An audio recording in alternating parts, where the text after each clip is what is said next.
Distancing, as you've all mentioned. I know, Dr. Sapphire, you were very aggressive on social media over the weekend saying, folks, you got to listen up. And yet, unfortunately, we had all these people getting into bars, restaurants, having fun with it on social media, almost laughing. Well, you had Devin Nunes telling people, go out to restaurants, go ahead and do that. And here's the thing. There's a fine balance between panic and just smart behaviors. And the truth is, no, we don't want people going out to busy restaurants right now.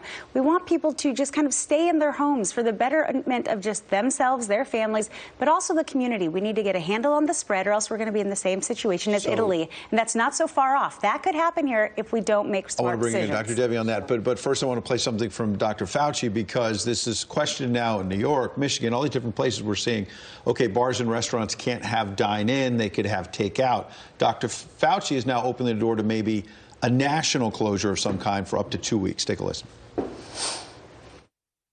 We've had a healthcare official say this to us, that if we could guarantee that people would get their sick leave pay, guarantee that we could basically do what FEMA does in a natural disaster, give people cash for the basics, for groceries. And would you prefer a 14-day just sort of national shutdown to slow this down? You know, I would prefer as much as we possibly could. I think we should really be overly aggressive and get criticized for overreacting. Okay, have you made this point of view known inside the administration? Yes.